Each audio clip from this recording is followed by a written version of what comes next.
আমি ভাল পাইছোঁ এইটো ভাল পাইছোঁ কাৰণ পূৰ্বৰ পৰা এইটো আছে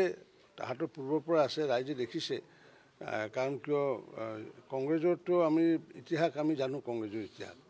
গতিকে মইতো নিজে বাস্তৱত দেখি আহিছোঁ 90 চনৰ পৰা গতিকে এইটো তেওঁলোকৰ যিটো কাজিয়া পেচাল মানে পূৰ্বৰ পৰাই চলি আহিছিলে আৰু এনেকুৱা কংগ্ৰেছ দলে এই কাজিয়া পেচাল সৃষ্টি কৰা এতিয়া নহয় তেতিয়াই জৱাহৰলাল নেহৰু ডাঙৰীয়াই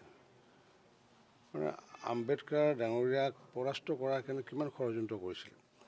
গতিকে তেনেকুৱা হায়েষ্ট লেভেলত যে বাবা চাহেব আম্বেদকাৰ যিয়ে নেকি আমাৰ সংবিধানৰ প্ৰণেতা সেইগৰাকী ব্যক্তিক হৰুৱাৰ কাৰণে ষড়যন্ত্ৰত লিপ্ত হোৱাই নহয় নিজ মুখেৰে এইটো স্বীকাৰ কৰিছে বা বিভিন্ন সময়ত বিভিন্ন পত্ৰ লিখিছিলে গতিকে সেই অৰিয়াটো আজিৰ নহয় কংগ্ৰেছৰ জন্মলগ্নৰ পৰাই আছে কংগ্ৰেছৰ জন্মলগ্ন মানে যেতিয়া ভাৰত স্বাধীনৰ কংগ্ৰেছৰ কথা কোৱা নাই ভাৰত স্বাধীন হোৱাৰ পিছত যিটো কংগ্ৰেছ হ'লগৈ পূৰ্বৰ কংগ্ৰেছ আৰু ভাৰত স্বাধীনৰ কংগ্ৰেছ বহুত ধৰণৰ বেলেগ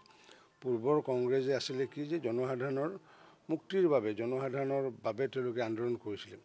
কিন্তু ভাৰত স্বাধীনৰ পিছত যি কংগ্ৰেছ হ'ল সেই কংগ্ৰেছ হ'ল মানে তেওঁলোকে যাতে ক্ষমতাত থাকে ক্ষমতা দখল যাতে কৰিব পাৰে তাৰ কাৰণে তেওঁলোকৰ মাজতে প্ৰতিযোগিতা আৰম্ভ হ'ল আৰু সেই প্ৰতিযোগিতা আৰম্ভ হওঁতে জনসাধাৰণ যেতিয়া দেখিলে যাৰ ফলস্বৰূপে ভাৰতীয় জনতা পাৰ্টীক সকলোৱে আঁকোৱালি ল'লে ভাৰতবৰ্ষৰ ৰাইজে আঁকোৱালি ল'লে অসমৰ ৰাইজেও আঁকোৱালি ল'লে অসমত পূৰ্বতে হিন্দীভাষী বঙালী মানুহসকলে এই বিজেপিক আঁকোৱালি লৈছিলে বা বহু বছৰ লালন পালন কৰিলে অৱশেষত অসমৰ প্ৰতিটো জনগোষ্ঠী ভূমিপুত্ৰ খিলঞ্জীয়া প্ৰতিটো জনগোষ্ঠীয়ে ভাৰতীয় জনতা পাৰ্টীক আঁকোৱালি লোৱাৰ ফলস্বৰূপে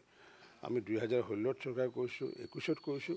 আৰু নিশ্চিতভাৱে আজি বঙাইগাঁৱৰ পৰা ক'লোঁ 21তো নিশ্চিত ওপৰত আমাৰ ভাৰতীয় জনতা পাৰ্টীৰ চৰকাৰ হ'ব কোনো ৰাজনৈতিক দলে ওফৰাব আমাক নোৱাৰিব